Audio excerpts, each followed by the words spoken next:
Cinema மோகம்தான் Tamil சமுதாயத்தையே அழிக்குது அப்படின்னு ஒரு பக்கமா சொல்லிட்டு, இதை நாம தமிழ் தேசியத்தை வச்சுதான் சரி பண்ணணும் அப்படின்னு இன்னொரு பக்கமும் பேசிட்டு, பின்னாடி போய் இந்த படத்தை வந்து பாத்தீங்கன்னா நல்லா இருக்கு, இந்த படத்தை எல்லாரும் கண்டிப்பா ஒரு தடவை பாருங்கன்ட்டு மூவிக்கு ரிவ்யூ கொடுக்கக்கூடிய ஒரு தற்குறி அரசியல்வாதியை பத்தி தான் இன்னைக்கு வீடியோல நம்ம பார்க்க போறோம். நான் தற்குறி அரசியல்வாதி அப்படின்னு சொன்ன உடனே நீங்க எல்லாருமே கண்டுபிடிச்சிருப்பீங்க அது சீமானதான் நீங்க சொல்ல போறீங்க அப்படின்னு.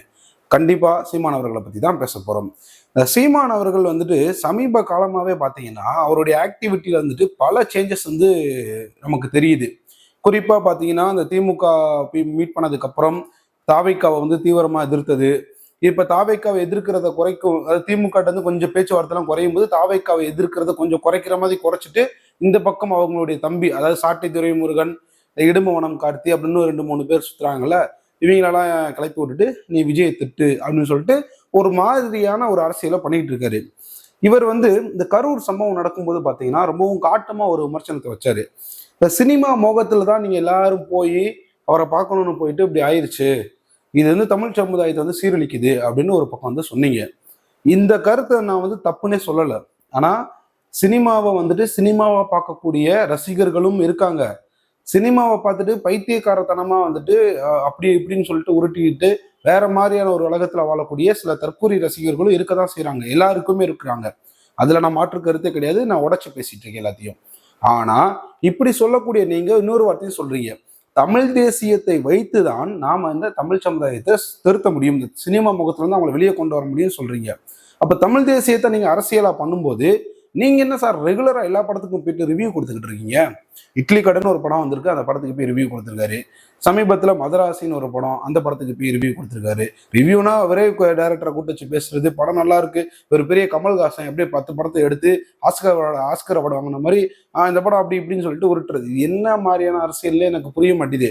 நீங்க எப்படி தெரியுமா பண்றீங்க?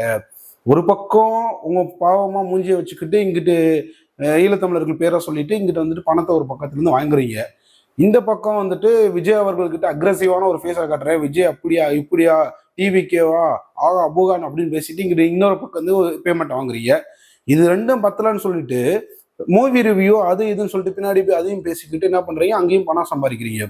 அப்போ உங்களுடைய நோக்கம் என்ன?